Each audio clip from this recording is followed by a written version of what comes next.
শরীফুল ইসলামের অগ্নিঝরা বোলিংয়ে দুর্দান্তভাবে ম্যাকাই টেস্টে কামব্যাক করলো বাংলাদেশ। শেষ বেলায় বুঝিয়ে দিলেন এই দল সহজে হার মানতে জানে না, চোখে চোখ রেখে জবাব দিতে জানে। ব্যাটাররা 64 রানে অল আউট হলেও বোলারদের দাপটে এখন জমে উঠেছে দুই দলের লড়াই। প্রথম দিন শেষে চাপে আছে উভয় টিম। শরীফুলের এমন দুর্দান্ত বোলিং ও ম্যাকাই টেস্টের প্রথম দিনের সকল ঘটনা এক করে জানবো রিপোর্টে।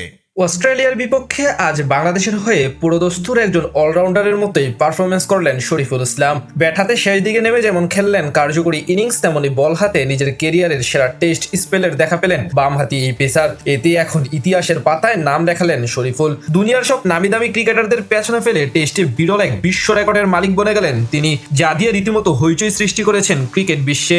ডারউইন টেস্টে ইনজুরির কারণে খেলতে পারেননি শরীফুল, তবে ম্যাকাই টেস্ট দিয়ে প্রত্যাবর্তন করেন তিনি। সেখানে আজ বাংলাদেশের বাকি ক্রিকেটাররা ব্যর্থ হলেও তার কারণেই ম্যাচ জয়ের স্বপ্ন এখনো বেঁচে আছে বাংলাদেশের সামনে। বল হাতে দুর্দান্ত পারফরমেন্স করে একাই খাবি খাওয়ান স্বাগতিক সব ব্যাটারদের। এছাড়া আগে ব্যাট করে বাংলাদেশের ব্যাটিং বিপর্যয়ের গুরুত্বপূর্ণ 14 রানের ইনিংস উপহার দিয়ে কার্যকরী ভূমিকা রাখেন তিনি। এতে বল হাতে যেমন 36 বছরের পুরনো ইতিহাস ভাঙেন তিনি, তেমনি ব্যাট হাতেও গড়েন এক নজিরবিহীন বিশ্ব রেকর্ড। এদিন সিরিজ জয়ের মিশনে অস্ট্রেলিয়ার বিপক্ষে আগে ব্যাট করতে নেমে প্রথম 5 ব্যাটারের 4 জনই আউট হন রানের খাতা খোলার আগেই। মাঝে মেহেদী হাসান মিরাজ প্রচেষ্টা করলেও তেমন ভাবে সফল হতে পারেননি। শেষ দিকে টাইগারদের হাল ধরেন শরীফুল ইসলাম এবং তাইজুল ইসলাম। সেখানে 14 রান করে আউট হন শরীফুল। এর মাধ্যমেই রেকর্ডের মালিক বনে যান বামহাতি পেসার। প্রথম ক্রিকেটার হিসেবে 11 নম্বর ব্যাট করে নিজের দলের হয়ে সর্বোচ্চ রান করার পাশাপাশি একই ইনিংসে প্রতিপক্ষের হয়ে সর্বোচ্চ সংখ্যক উইকেট নিয়েছেন তিনি। টেস্ট ইতিহাসে 13তম বারের মতো 11 নম্বরে নামা কোনো ব্যাটার করলেন দলের সর্বোচ্চ রান। শরীফুলের 14 রানের পর দ্বিতীয় সর্বোচ্চ 12 রান করেন 9 নম্বরে নামা তাইজুল ইসলাম।